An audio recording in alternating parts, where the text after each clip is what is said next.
it's all about retelling your own story. And that was what I was doing when I was writing this. It's like, hey, I love you. You can do this differently. You don't have to repeat what I did. And the more parents have this habit of reading positive things with their kids, it's just like that becomes the story that you tell for yourself. That becomes the story that your kids tell. And it may not be what they embody in their teenage years or even early adult, maybe not even until way, way later. But that seed's been planted and it's there.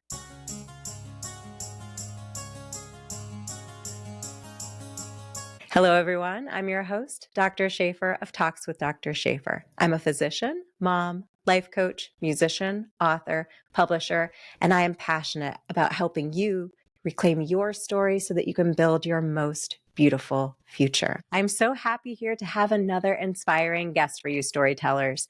Our guest today, Trish Michael, is the author of Find Your Happy, I Feel Super, The Sorry Monster, and Light. Inspiring books written for children, but with a message for all of us about self-love.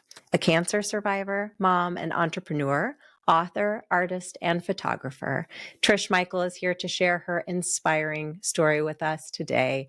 Thank you so much for being here, Trish. It's so amazing to have this opportunity to speak with you about your books and your life. Thank you for having me. The pleasure is all ours. Now, the last time you and I had communicated, I think you were communicating to me from sunny Maui. And as you noted, you've gone through some pretty big life changes recently, moving back to the stateside part of the US. What's that been like? Well, I'm originally from the East Coast, so it's been oddly nostalgic and almost like it makes sense that I'm traveling through that part of my nostalgia in a way to kind of address some things that I picked up during that phase of my life now that I've kind of gotten myself and my kids away from our immediate trauma crisis situation. So now we're dealing with snow and cold for the first time, but we do what we got to do. Yeah, us too here in northern Michigan, where I am part of the time. I'm part of the time here, part of the time in Prague, and it's much snowier here, and I know much snowier than Maui. But luckily, spring is coming soon, and then we have up in these northern areas, we do have the most amazing summer. So we'll try to lean into that. That's I right. love how you mention this experience of going back in part to the past, but with the lessons you've learned, because really that is so much of your writing, of your books. And as I said in the introduction, they're children's books. They're beautifully illustrated children's books, but they send a message that so many of us need to hear about learning how to unpack so that we can move forward in life. Can you share with us what inspired you to take these lessons that you've had from several challenges over your lifetime and turn them into these beautiful books and share them with the world? Well, the first three, Find Your Happy, Light, and The Sorry Monster, are actually written to my own children. So they were, as you'll probably notice very early on in this interview, I'm not great with my mouth, but I'm great when I write. Like I can distill ideas very clearly when I write. And then when I try to speak them, I kind of trip over my words and it doesn't come across as well. So, so read my books, everyone, because it'll come out better than what I'm saying now. But those books were written for my kids, like a love letter to them through dealing with covert narcissist, father, and then all of the goodies that come along with that particular brand of abuse. So it's tricky, and you have to be very careful with what you say so that you're not like painting a picture in a particular way. So it's a little bit of a hard line to walk. But honestly, not a lot of thought went into these books. These came from a very broken place and they just flowed through me. I wrote each of them within an hour. And then they got tweaked over time to become what they were truly meant to be. So it looks like a part of my processing is going through something very difficult and then assimilating it. And then I can distill it into a book that either provides a different way of looking at it or a way of traveling through a problem that can help you rewire how you're handling it. And they ended up being written in rhyme. Don't know why. It's just how it happened. But the beauty of that is that it's like people don't resist the messages. So kids are getting it, moms are getting it, dads are getting it, grandparents are getting it. So it's actually been an incredibly beautiful process to go through the pain, have this come out of it, help my kids. And then, I mean, thousands of families now have these books and they're helping them through this very complicated situation. So I'm grateful. Yes. Yeah, and the different facets of it, right? Because as you've alluded, it's a process. And I really love when you were just describing that, how you kind of started off by saying, I don't say it as well as I write it. And the thing that came to my mind was these limiting beliefs that we have that we pick up from those relationships that are not meant to fulfill our destiny, but we're meant to play these supporting characters, and really unsupported characters in someone else's story. And that happens so often in abusive relationships, Mhm. that we start to take on these roles of who we are. And I'm not good at this and I'm not good at that. But clearly, and I've listened to many of your other interviews, I mean, you really have such an important message. And that message comes from that experience in part of being told these things about yourself that are not right, and learning how to get down, take back those layers of the onion, so to speak, and get down to the root of who you are and get rid of all those external layers that really aren't, they're not you. And when you boil it down, the superficial logical thoughts we have are often constructs of who we want to be or who someone said we are. And actually boiling it down to the simple emotions is when we get to our deepest truths. But we're not necessarily prepared to sit with those in comfort and in clarity. And I think that's the beautiful thing about, even if I can just even show what Sure. a picture of the book looks like, there's so much space and the structure is quite sparse in a sense. It's quite tight, as we say. It's not overly wordy, but everything that needs to be there is there, and nothing that doesn't need to be there is there. It's just exactly as it should be, and it gives you space. And as I believe you're conquering these big emotional issues in your life, you really need to give yourself space to even experience your emotions and grow from them. There is that one is Light is the only book that is illustrated in that way. It is the only book that I chose a different illustrator for. And it was very intentional because my other illustrator is a genius and she just takes concepts and makes them so beautiful. But for this, Light specifically is almost like I use this every day, this concept of heavy versus light. It takes judgment out of feeling and it really helps me in those scenarios where it's like, well, there's this hard thing and this hard thing. Like neither of them is going to have like this miraculous, lovely, rainbow filled outcome. So how do I figure out which of these two not great things that I need to choose for myself, for my kids? And it's been so helpful because it's so simple, so clear, and it turns you inward to like what you really want. Like I'm not saying this thing should be the thing you want. It's like, what do you want? Like, let's get back to that for each of us. So powerful, so simple. It's free. So hard to do. So hard Just to do. it's So hard to do, but all it's of the these most valuable. Yeah. all of these things are a practice. None of them are a solution, a I call them a lot systems that we exist in, but a system is something that you use over and over and over again. Mm. And I do think that that is why that this writing came into me in rhyme as children's books, because it's all about retelling your own story. And that was what I was doing when I was writing this. It's like, hey, I love you. You can do this differently. You don't have to repeat what I did. And the more parents have this habit of reading positive things with their kids, it's just like that becomes the story that you tell for yourself. That becomes the story that your kids tell. And it may not be what they embody in their teenage years or even early adult, maybe not even until way, way later. But that seed's been planted and it's there. And that's really all you can do is plant seeds of positivity wherever you can.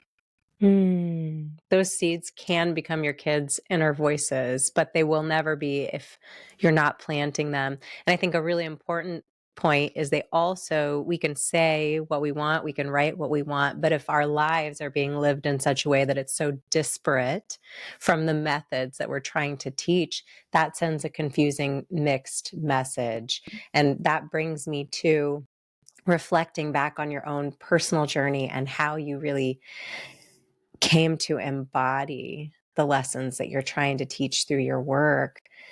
How did your relationships that weren't healthy impact you? And when did you start to recognize that? I think so many people who are in these relationships, especially have children, we stay for reasons, we stay for kids. When was the moment when you realized that the impact of that was negative, not positive, and that to move forward to evoke the experience in your book Light, to let go of the cinder block and grab a balloon? When did that happen for you? So I would love to say that I came to that realization on my own. Unfortunately, I did not. My ex ended up sexually abusing my oldest daughter, and she told me that was going on. And that was the moment that I started on this journey that I thought was protecting my kids. But it was actually like the catalyst that got me to a point where um, I I got up every day to fix my life for them. I didn't have any sense of value for myself, but I was so like, and he knew that. I stayed with him for a very long time through a lot of things that I should not have. And he knew that I was very broken, but he didn't realize that, like, just because I'm broken for me, do not mess with my kids. Period. So I started on this journey for them, started noticing patterns that they were displaying, and then having to come to terms with the fact that they were in those patterns because that's what I was doing. So I started rewiring me for them. And I'm at a point, my kids are now, my youngest is 14, my son is 18, my oldest is now 27 or 28. Everything keeps changing and I can't keep up, maybe 29. And I'm realizing now, because actually Light is probably the most prominent book for me right now, just because we are still involved with a covert narcissist who is very highly engaged in parental alienation and projecting that onto me. So I'm sure anyone who's involved with a narcissist knows exactly what I'm talking about. So I feel very like they gave me this gift of love for myself. I started this journey to help them, but then I realized, oh, it healed me. It healed little Trish. It helped me to find value in myself. My life is so much better now. And now that they are going through sort of the next level of this, I am so motivated to thank them for that gift. And it keeps me doing things that are hard. Like, it's hard to hold boundaries with kids when you enabled abuse for so long during their formative years. So it could be really easy for me to break and be like, okay, fine, let's do the easy thing. But I'm so grateful to them for the gift of healing that I will remain in the space of doing what is right for them. Period. Nothing will Right. come from that. Nothing.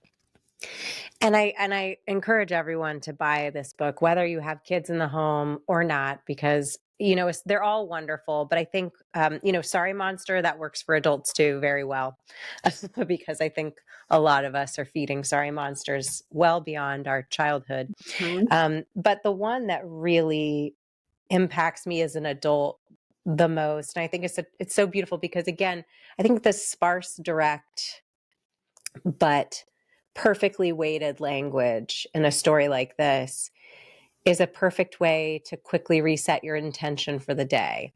And I don't know if you would mind if I wanted to read a part of the book aloud. Would that be okay? Please. Okay. So let me find the page that can hold the picture up. Okay. Because it talks about this, and it really resonates with me what you're saying now about parenting and holding boundaries. Because the time you have with your kids when there's an abusive influence in their life, whoever that may be, it may be tempting to counteract that with so much love and light but no boundary, but that's not the answer. Or it may be tempting to push them along on their journey of understanding and coping with this individual or these circumstances, and that's not the answer either, because they have to come about it in their own time. And the real answer is to just stand beside them, sit beside them, and be a safe space. Model that self-awareness and self-love for them so that they can come to these realizations in a really authentic, meaningful, and impactful way that you can't impart upon them just telling them, you need to love yourself. It doesn't work that way. And so it brings me to this part of the book, in your book, Light, where you have a section and you're discussing how on your own growth journey, sometimes you have to let go of others who aren't ready to fly with you, who aren't ready to release their own, what you call cinder blocks, which are illustrated here as, a manifestation of those limiting beliefs and the things that are holding people back and down. So in the book, you say in this moment, when you let go of them, quote, and though that may cause sadness, you can be the light. For when they see you floating, they may start their own flight toward making better choices and finding their own way. Maybe you'll even meet them up in the sky someday. And I love this part of the book so much because it so succinctly and beautifully makes those really important points of we need to move forward as individuals. And to do so, we have to let go. You can't convince them to come along with you. You can't control them or make those decisions for them. But by stopping holding on to what's holding yourself back and not using your energy to try to control everyone and say, no, no, no, take this balloon. I'm tying it to your body. You're coming with me.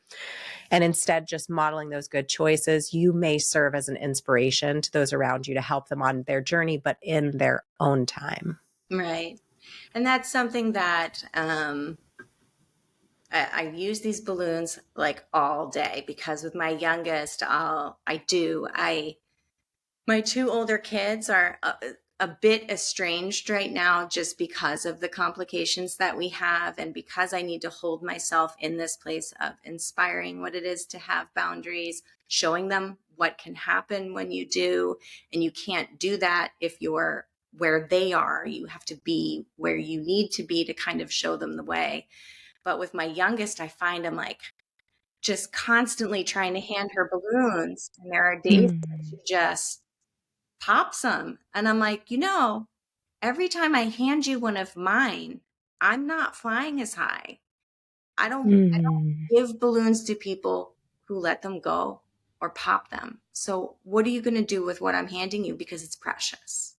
So it gives us this like very physical representation of like true love, really, is what I view. Like red balloons to me are true love, positive thoughts, all of the good that can really just lead you to real contentment and happiness. And it is so precious because there is this connection between when you give, you got to really choose to give to the right people.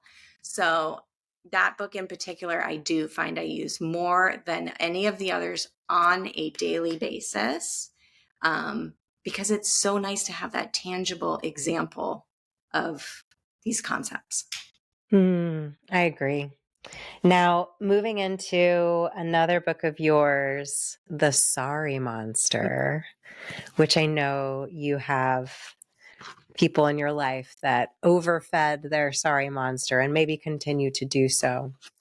Tell me about this book and what you hope it will do for readers and what you found it to do in your life.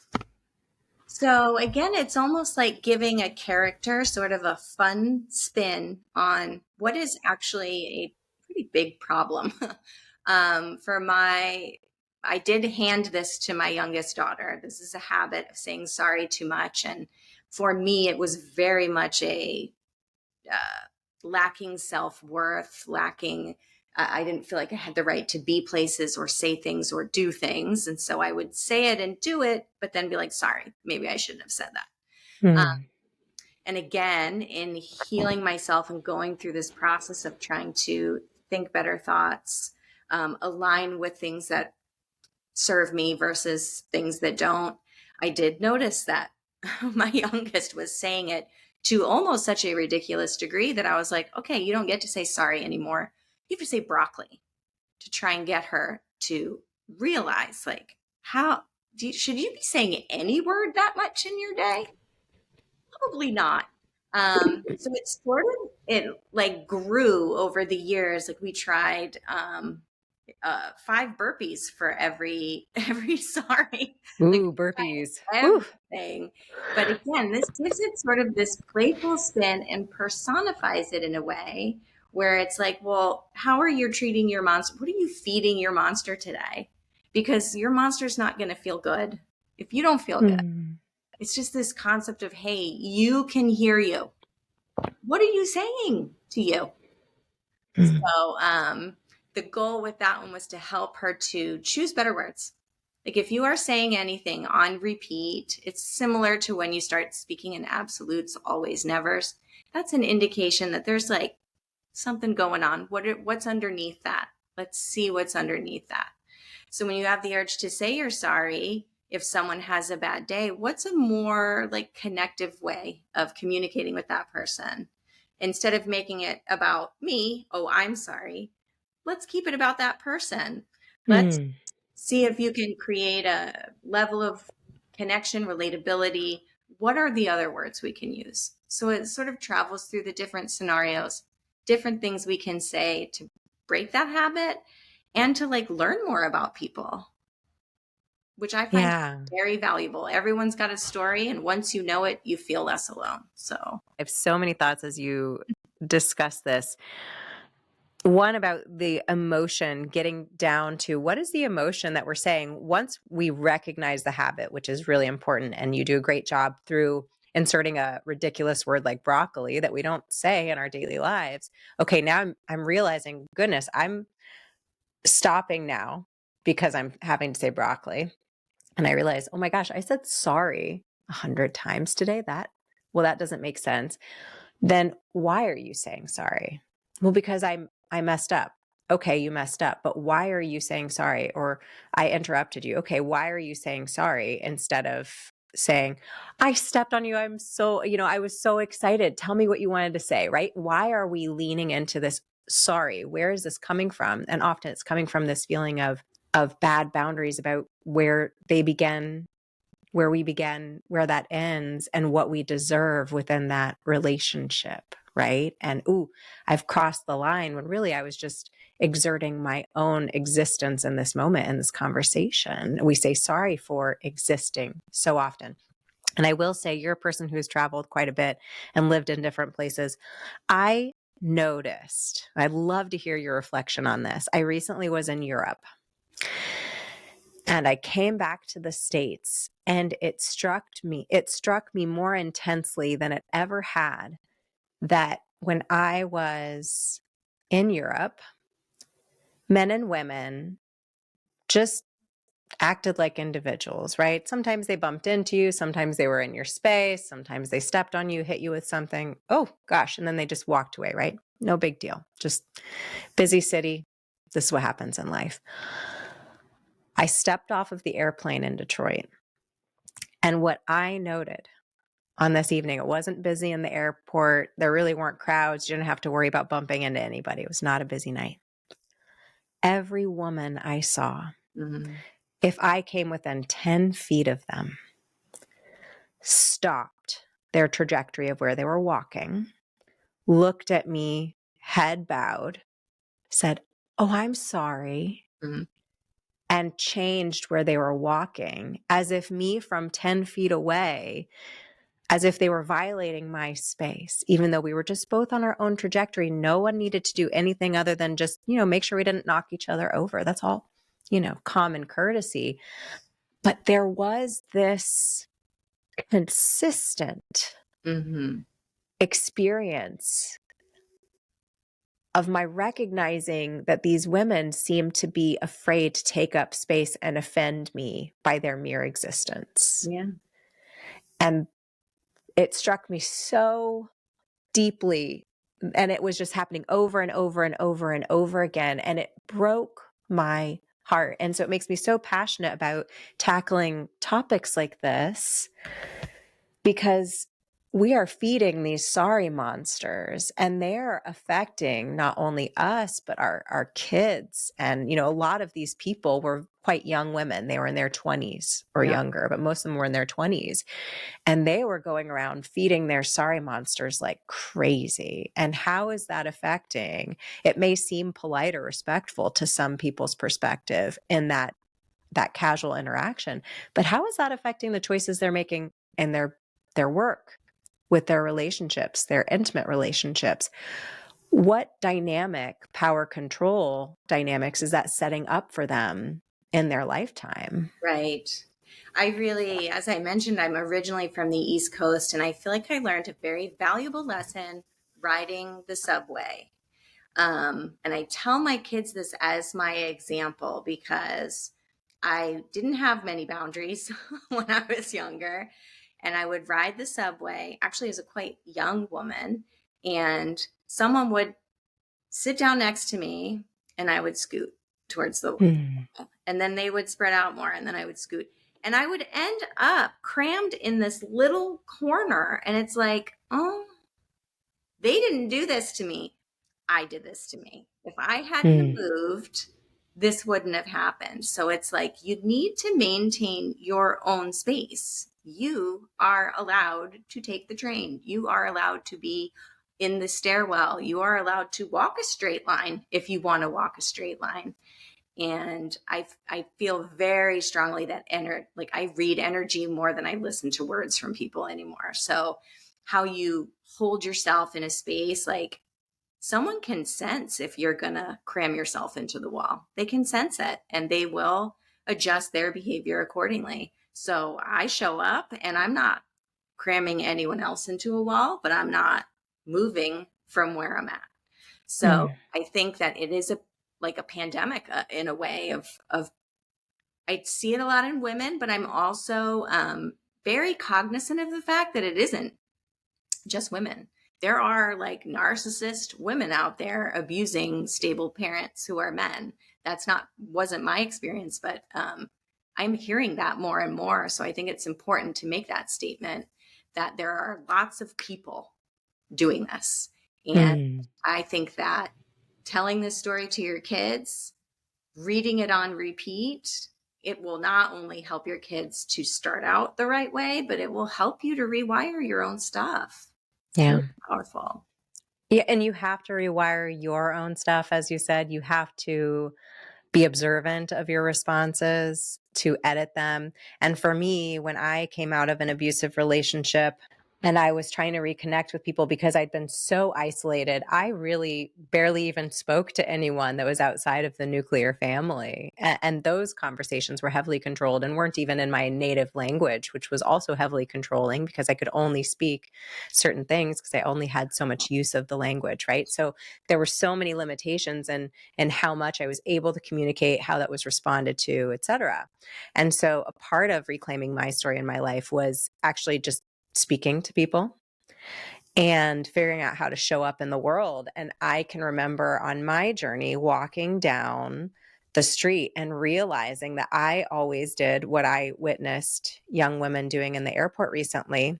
If someone looked at me, I always bowed my head and looked down. And for me, saying, okay, that's a habit, like with your daughter. Okay, sorry has become a negative habit. I'm going to focus on, instead of shaming myself for the sorry, I'm going to focus on the simple and tangible practice of replacing it with a different action. I'm just going to be really cognizant of that and watch that evolve over time. So for me, it was, nope.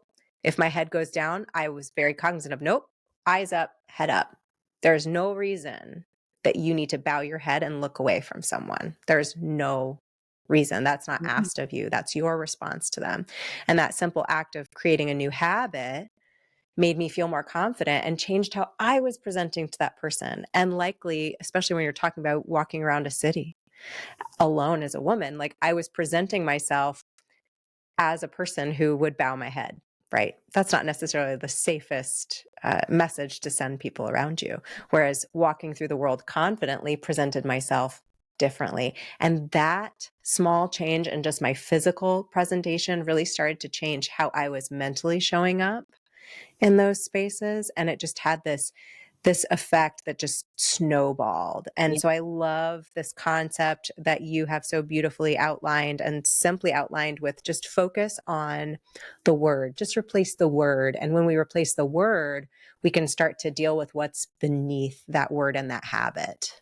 I mean, I was just thinking about how I do often in relating, but then you had this next level of having to use a different language. And I feel so censored just in my situation to have that added level. So kudos to you for getting out of that and working on those steps, because I cannot even imagine.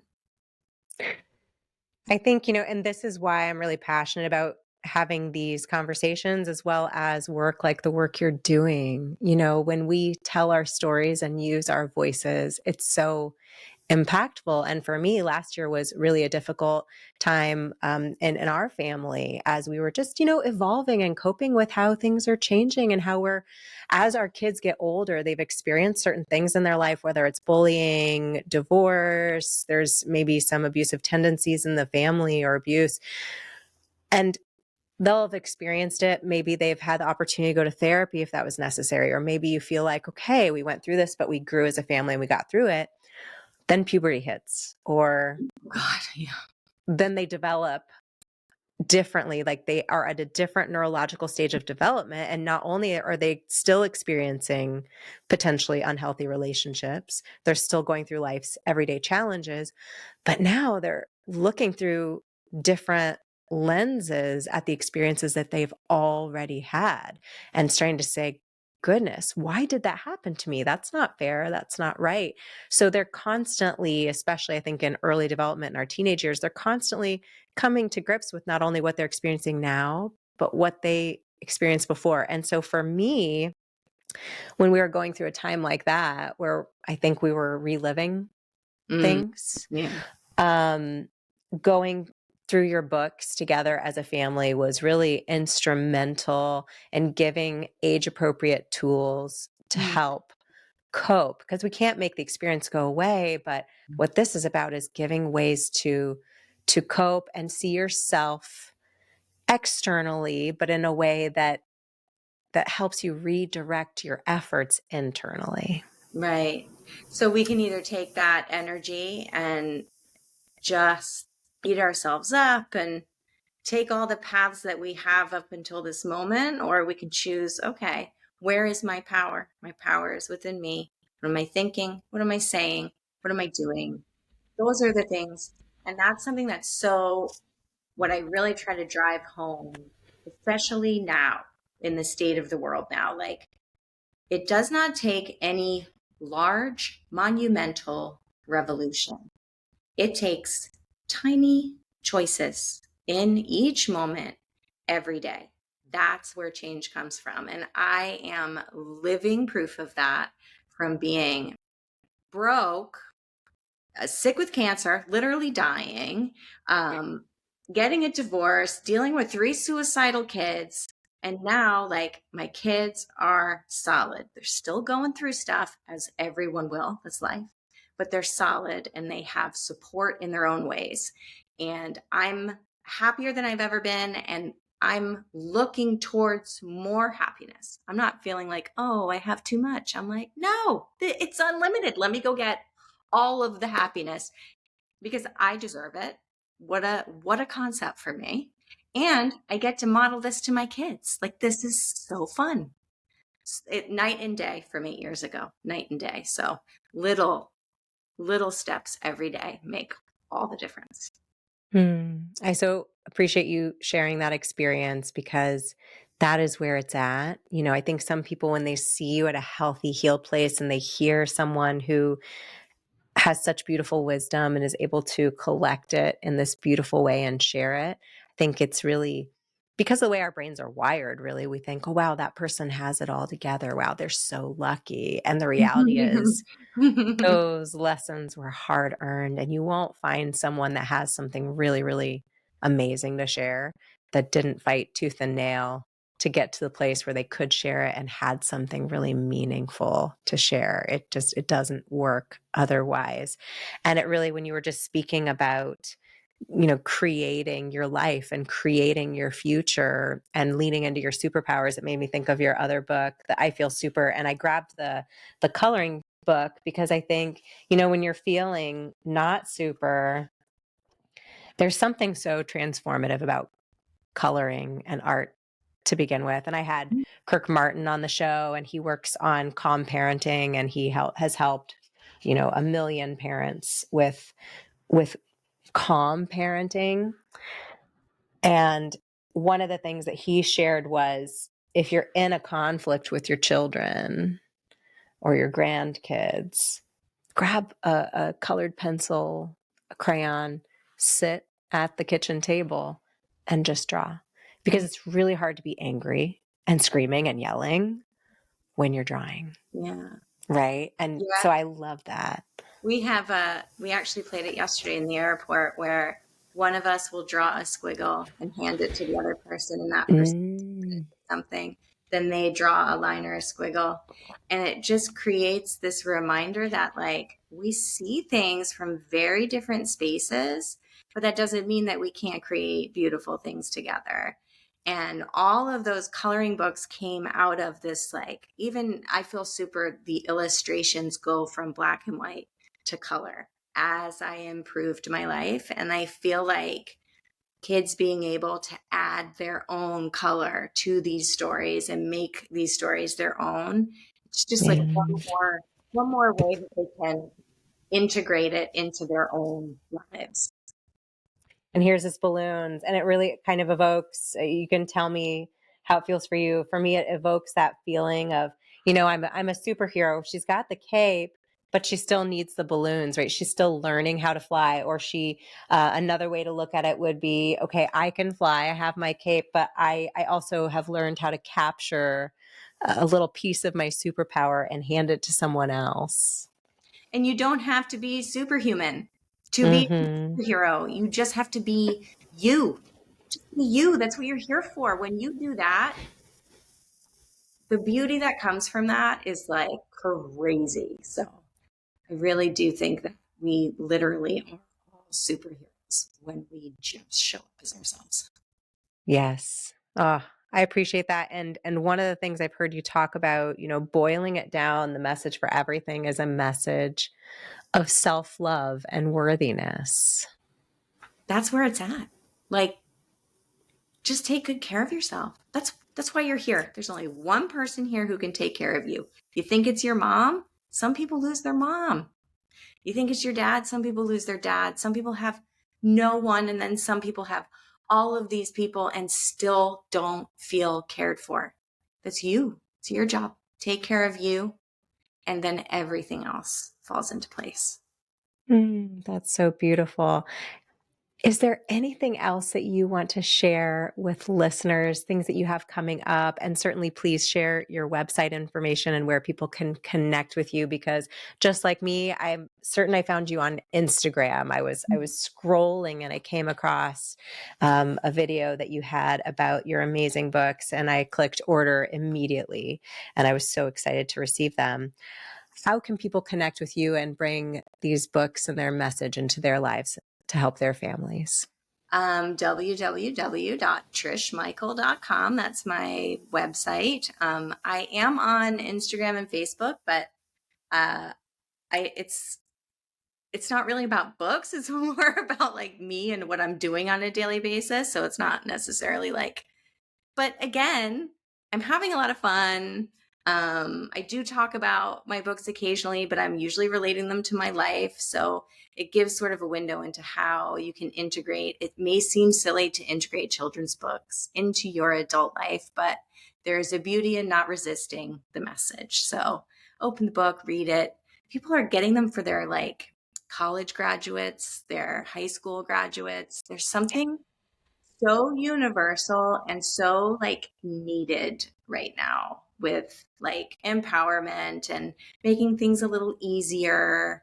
Like this isn't a how to deal with narcissism or how to deal with depression. It's like it's almost like what I'm doing. I'm embodying what I want for my kids. These books embody what you're going for. So just like hang out with them for a little bit and you will feel better. Yeah. You will feel better. You can't help but not feel better. So um I don't really do all that much. Like I don't speak a lot. My focus is on my kids still and but I do readings at schools and yeah, open to do all sorts of things if it's helpful and uplifting. We are our beliefs, right? We are the people that we surround ourselves with and their beliefs. And so I love the focus on planting the seeds for leaning into beliefs that really serve us and letting go of the ones that are holding us back. The cinder blocks in our life, again, as you evoke in your beautiful book, Light, which again, this one especially of everything is, I think there are no age limits to it. It's just a valuable book to have on your shelf and to incorporate into your life. So I hope everyone goes and orders Trish Michael's books, Light, The Sorry Monster. Make sure I get all of them in here and say them all again. I Feel Super. And back here we have Find Your Happy. So many to choose from, or you can be like me and just order the whole kit and caboodle, so to speak, for your family.